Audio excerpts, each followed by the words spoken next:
నమస్తే, నా పేరు డాక్టర్ రంగనాథం, సీనియర్ న్యూరోసర్జన్, ఆస్ట్రా ప్రేమ హాస్పిటల్, అమీర్పేట్, హైదరాబాద్. ఈరోజు ఒక ముఖ్యమైన అంశం మీద మాట్లాడుకుందాం. ఆస్ట్రాజెనేకా నుంచి తయారైనటువంటి కోవిషీల్డ్ వ్యాక్సిన్ అనేది భారతదేశంలో ఎంతమందికో, కోట్లాది మందికి చాలా ఉపయోగకరమైన సంజీవని అని చెప్పాలి. పర్టికులర్గా కోవిడ్ టైంలో అసలు వ్యాక్సిన్ వస్తుందా లేదా అని సెకండ్ వేవ్ టైంలో ప్రజలు ఎంతో భయభ్రీతులు అవుతున్న టైంలో ఇది ఎంతమందికి ఉపయోగకరమైంది. అందరికీ తెలిసిందే, ఈ కోవిషీల్డ్ వ్యాక్సిన్ అనేది ఆక్స్ఫర్డ్ యూనివర్సిటీ వారి సౌజన్యంతో ఆస్ట్రాజెనేకా అనే కంపెనీ వారు ఇంగ్లాండ్లో తయారు చేసినటువంటి వ్యాక్సిన్. ఇదొక వైరస్ వెక్టర్ వ్యాక్సిన్. ఈ మాట ఎందుకు చెప్తున్నానంటే, ఇంతకుముందు ఫిబ్రవరిలోనే ఇంకొక వ్యాక్సిన్ గురించే మనం ఒక మాట మాట్లాడుకున్నాం. ఆ వ్యాక్సిన్ mRNA వ్యాక్సిన్. అవి కొన్ని దేశాల్లో, ఎక్కడో అర్జెంటీనా, ఆస్ట్రేలియా, న్యూజిలాండ్ అలాంటి దేశాల్లో కొన్ని మరణాలు జరిగాయని, కొంతమందిలో ప్రాణాపాయమైన పరిస్థితి, డీమైలినేషన్ అని ఒక ఇబ్బంది వచ్చింది అని, ఆ టైంలో మన దేశంలో కూడా ఈ కోవిడ్ వ్యాక్సిన్ వల్ల ఇబ్బంది వస్తుంది అని భయభ్రాంతులు అయ్యారు ప్రజలు. ఎప్పటమాటో కాదు, కొన్ని నెలల క్రితమే. అప్పుడు నేను చెప్పిన విషయం ఏంటంటే, ఈ వ్యాక్సిన్ ఎందుకు వెక్టర్ వ్యాక్సిన్, వైరస్ వ్యాక్సిన్ అని చెప్పానంటే, వ్యాక్సిన్ తయారీ బట్టి కూడా దాని తాలూకు ఇబ్బందులు, సైడ్ ఎఫెక్ట్స్ ఉంటాయి. ఆ mRNA వ్యాక్సిన్ అన్నది ఆ దేశాల్లో వాడినటువంటి vaccine mRNA, messenger RNA vaccine అని. మన దేశంలో చాలా చాలా చాలా తక్కువ, నిజానికి వాడలేదనే చెప్పాలి అని ఆ సమయంలో ICMR వారి తాలూకా ఏదైతే స్టడీ కానీ, నా అభిప్రాయం కూడా నిర్ద్వందంగా చెప్పాను, ఎట్టి పరిస్థితులు కూడా భారతీయ దేశంలో దాని ఇబ్బంది రాదు అని. ఇప్పుడు కొన్ని రోజుల నుంచి ఈ కోవిషీల్డ్ వ్యాక్సిన్ గురించి వార్తా కథనాలు వస్తూ ఉన్నాయి. అందులో కొంత నిజం కూడా లేకపోలేదు. ఎందుకంటే ఇప్పుడు వ్యాక్సిన్ భారతదేశంలో వాడినటువంటి 6 రకరకాల వ్యాక్సిన్లో ఇప్పుడు కోవిషీల్డ్, కోవాక్సిన్, స్పుత్నిక్, కార్బివాక్స్, ఇంకా చాలా రకాల వ్యాక్సిన్లలో 90%, దగ్గర 90% మంది భారతీయులు ఎవరైతే వ్యాక్సిన్ తీసుకున్నారో వాళ్ళలో కోవిషీల్డే వాడకం జరిగింది. ఎంతోమందికి ఉపయోగకరమైంది. కోవిడ్ వ్యాక్సిన్ టైంలో కూడా కొన్ని అనుమానాలు, కొన్ని సైడ్ ఎఫెక్ట్స్ ఉన్న మాటలు వాస్తవమే. మెయిన్గా ఆ సైడ్ ఎఫెక్ట్స్ ఏమిటి? ఎక్కడైతే ఇంజక్షన్ ఇచ్చిన ఇంజక్షన్ చోట్లో నొప్పి కానీ, వాపు కానీ, జ్వరం రావడం, తలనొప్పి, వాంతి వచ్చేటట్టు ఉండడం, అలసిపోయినట్టు ఉండడం, వీక్నెస్ ఇలాంటివి రావడం, అది 3-4 రోజుల్లో తగ్గిపోవడం జరిగింది. అయితే కోవిషీల్డ్ వ్యాక్సిన్ తాలూకా ఎఫెక్ట్ 90% మందిలో ఉపయోగం ఉంది అని. అదే సమయంలో కొన్ని స్టడీస్లో ఏమిటంటే, ఈ కోవాక్సిన్ ఏదైతే హైదరాబాద్ నగరంలో తయారైనటువంటి కోవాక్సిన్ వ్యాక్సిన్లో 81% నుంచి 83%, 82% వరకు దాని ఉపయోగం ఉంది. అంటే కోవిషీల్డ్ తాలూకు ఉపయోగం ఎక్కువ ఉంది అని.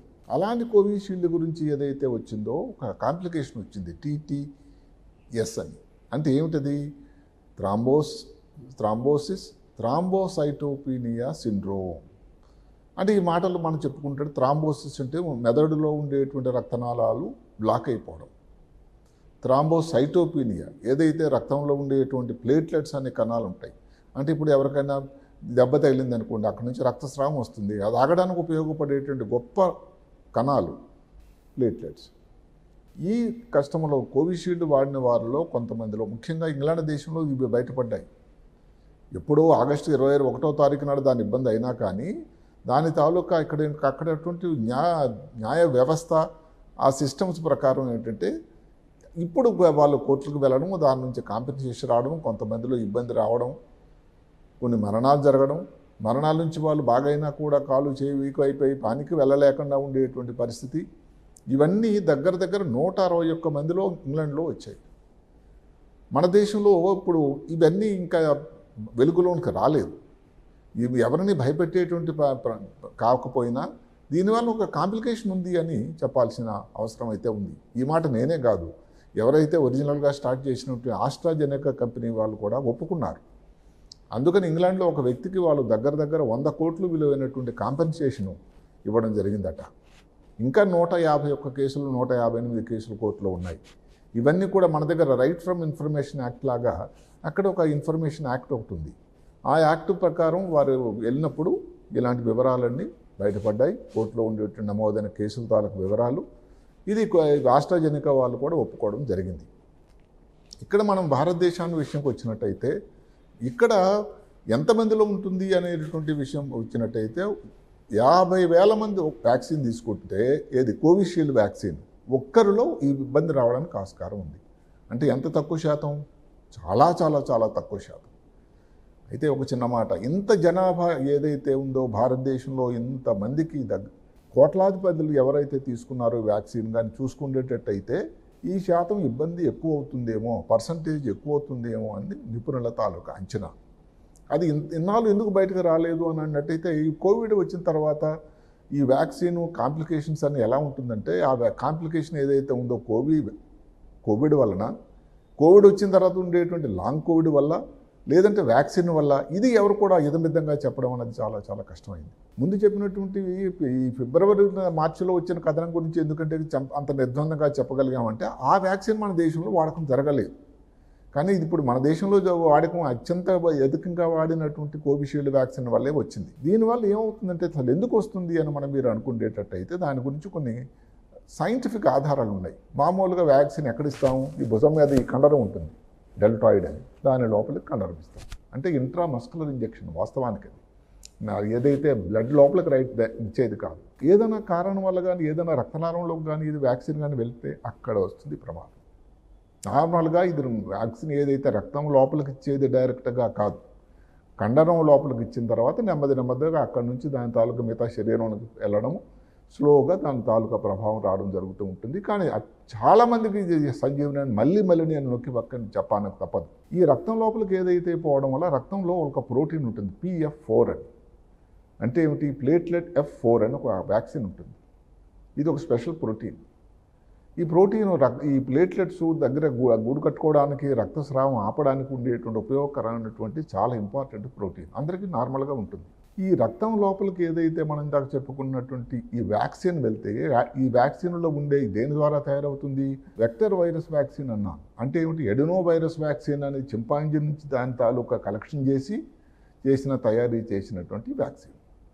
రక్తం లోపలికి వెళ్ళగానే ఈ ఎడినో వైరస్ అనేది ఒక అయస్కాంతం లాగా ఈ ప్రోటీన్ మీదకి అట్రాక్ట్ అంటే దానికి ఆకర్షించబడుతూ ఉంటుంది.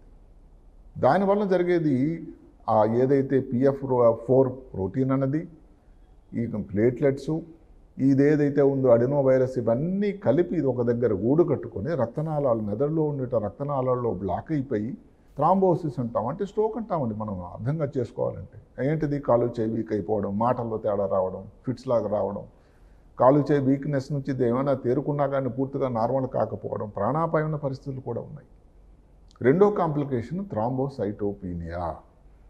థ్రాంబోసైటోపీనియా అంటే ప్లేట్లెట్స్ ఉండేటువంటి, నార్మల్గా శరీరంలో ఉండేటువంటి దగ్గర 2 నుంచి 2.5 లక్షల ప్లేట్లెట్స్ కణాలు తగ్గడం వల్ల. ఇది తగ్గినప్పుడు ఏమవుతుంది? రక్తస్రావం అనేది ఏదైనా కారణంలో రక్తం వచ్చినా కానీ, మెదడులో కానీ, చేతిలో కానీ ఎక్కడైనా వచ్చినప్పుడు దాన్ని గడ్డకట్టాలి కదా. ఏదైతే రక్తస్రావం అడ్డుకొట్టేదానికి ఉపయోగపడే ప్రోటీన్ అన్నది, ఈ ప్లేట్లెట్స్ అన్నది తక్కువ అవ్వడం వల్ల ఇంకా బ్లీడింగ్ అవుతూ ఉంటుంది. అది చాలా ప్రమాదం, ప్రాణాపాయమైన పరిస్థితి. ఈ రెండు కాంప్లికేషన్ కలిపే ఈ TT సిండ్రోమ్, ఎస్ అని, అంటే థ్రాంబోసిస్ థ్రాంబోసైటోపీనియా సిండ్రోమ్. ఇక్కడ ఇంకొక మాట వాళ్ళు జనిపించారు ఏంటంటే, ఇమ్యూన్ ఇండ్యూస్డ్, వ్యాక్సినేషన్ ఇండ్యూస్డ్. అంటే ఏమిటి? ఈ టీకా ఇవ్వడం వల్ల ఒక రకమైన ఇమ్యూన్ రియాక్షన్, శరీరంలో ఉండేటువంటి రోగ నిరోధక వ్యవస్థ అన్నది, ఇమ్యూన్ సిస్టమ్ అనేది అది విచిత్రంగా బిహేవ్ చేస్తుంది. కారణం మనకేం తెలియదు. ఈ ఏదైతే నార్మల్గా ఉండేటువంటి ప్రోటీన్ని ఈ ఇమ్యూన్ వ్యవస్థ శత్రువుగా చూస్తుంది. అంటే దాన్ని అటాక్ చేయాలి. అంటే శత్రువు అంతే, అదే కదండి, ఫారిన్ బాడీ. అది ఎందుకు వచ్చిందంటే విచిత్రమైనటువంటి సన్నివేశం, శరీరంలో ఇన్ని కార్యక్రమాలు జరుగుతూ ఉంటాయి. ఆ శత్రువుగా దాన్ని చూడడం వల్ల, అటాక్ చేయడం వల్ల వచ్చేటువంటి పర్యవసానమే ఈ ఇబ్బందులన్నీ. దాని వలన ఏమిటి? ఈ కాంప్లికేషన్లన్నీ వస్తూ ఉంటాయి. అందుకని దీనికి పర్సంటేజ్ అనేది చాలా తక్కువైనా ఇది ఒక కాంప్లికేషన్ అయితే తప్పకుండా ఉన్నది. ఆస్ట్రాజెనెకా వాళ్ళు కూడా ఒప్పుకున్నారు. మన దేశంలో వాడిని దృష్ట్యా ఇప్పుడు భారతదేశంలో ఎక్కడ ఇది అసాధ్యం ఉంది. ఇంతమందికి ఇచ్చిన తర్వాత ఎంతమంది రికార్డులు మనం ఇప్పుడు దాన్ని వెరిఫై చేయగలం? రికార్డ్సే వెరిఫై చేసామనుకోండి, చేసినా కూడా ఇది కోవిషీల్డ్ వ్యాక్సిన్ వల్ల వచ్చింది చెప్పడానికి మన దగ్గర ఆధారాల కన్నా ఆ కాంప్లికేషన్ ఆ టైంలో వచ్చిందా, కోవిడ్ వల్ల వచ్చిందా, లేకపోతే లాంగ్ కోవిడ్ అనే కాంప్లికేషన్ వల్ల కూడా ఇంకా ఇన్ని సంవత్సరాలైనా కూడా దగ్గర 3 సంవత్సరాలైనా దాని ఎఫెక్ట్స్ వస్తూ ఉన్నాయి. ఇవి చెప్పడం అయితే కష్టం. అయితే ఈ కాంప్లికేషన్ గురించి ఇంకా భారతదేశంలో స్టడీస్ అనేది కోవిషీల్డ్ వాడకం వల్ల వచ్చినటువంటి కాంప్లికేషన్, ఈ TTP గురించి ఇంకా పెద్ద అవగాహన రాలేదు. ఎక్కడైతే ఇంగ్లాండ్లోనే తయారైనటువంటి అక్కడ ఈ జరిగింది. అయితే ఎవరికన్నా కానీ వ్యాక్సిన్ తీసుకుని కోవిడ్ వచ్చిన తర్వాత, కోవిడ్ రాకముందు ఇలాంటి విశ్లేషణ ఒకసారి ఇంకొకసారి ఏదైతే mRNA వ్యాక్సిన్ గురించి నిర్ద్వందంగా ఐసీఎంఆర్ సంస్థ వాళ్ళు మన భారతదేశంలో ప్రభుత్వ రంగంలో ఉండేటువంటి అగ్రగామి సంస్థ ఏదైతే మెడికల్ రీసెర్చ్కి ఉండేటువంటి ఐసీఎంఆర్ వారు దీన్ని కూడా దృష్టి పెట్టి దాని మీద కొంత స్టడీ చేస్తే కొన్ని వివరాలు కొన్ని బయటకు రావచ్చునని నా ఆలోచన. అంతవరకు నా సలహా ఏమిటంటే 50,000 మందిలో ఒక్కరు వచ్చేది ఒక కాంప్లికేషన్ అంటూ ఉంది కాబట్టి దానివల్ల ఏం లాభం లేదు, భయపడకండి. కాకపోయినా తీసుకునే వాళ్ళు ఇన్నాళ్ళు జరిగింది చక్కగా ఉన్నారు కాబట్టి ఏం భయపడాల్సిన అవసరం లేదు. నిజానికి ఏమిటంటే ఈ కాంప్లికేషన్ వచ్చింది కూడా 2021 ఆగస్టులోనేనండి. ఇప్పుడు దగ్గర 3 సంవత్సరాలు అయింది. అప్పటి నుంచి ఇబ్బందులు రాని వాళ్ళు ఎవరు కూడా భయపడాల్సిన అవసరం లేదు. ఇది నా అభిప్రాయం. అప్పటిలో జరిగిపోయిన వాళ్ళ గురించి రికార్డ్స్ అన్నది దానికి పెద్ద పరిశోధన అవసరం.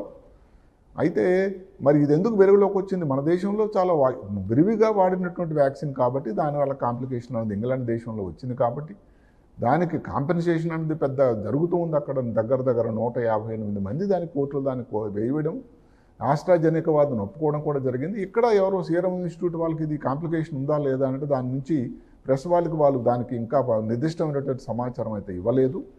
ఇవి ముందు దానికి ఎంత ఇబ్బందులు వస్తాయో, ఎంత దానికి వివరాలు వస్తాయో మనం వేచి చూడాల్సిందే.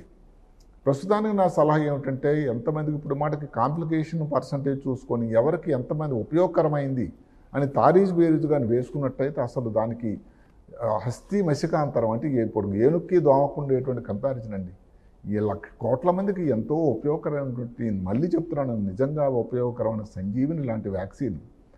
కాంప్లికేషన్ అనేది ఏ చిన్న వ్యాక్సిన్ అయినా ఇప్పుడు మాటకి ఇంతకుముందు చెప్పుకున్నటువంటి mRNA వ్యాక్సిన్ అదృష్టవంతులుగా మన దేశంలో వాడలేదు కానీ మరి ఆ దేశాల్లో కాంప్లికేషన్ వచ్చిందిగా. అంటే ఏమిటి? ఏదైతే బేసిక్ విషయం ఉంటుందో మందు అన్నది ఎవరికన్నా మందు అన్నది మందే. అది వ్యాక్సిన్ అన్నది ఒక రకమైన మందు. దానివల్లనే కదా కోవిడ్ రాకుండా జరిగింది. దానివల్ల కొంచెం గొప్ప కాంప్లికేషన్ ఏదో నీ ఈజీగా మాట్లాడుతాను, దయచేసి అర్థం చేసుకోకండి.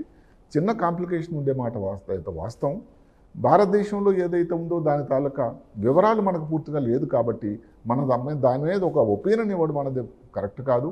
మనం చెప్తున్న ఈ వివరాలు ఏదైతే ఉందో ఇంగ్లాండ్లో వచ్చినటువంటి కాంప్లికేషన్ వల్ల అది మనం వేచి చూడాలి. నమస్కారం.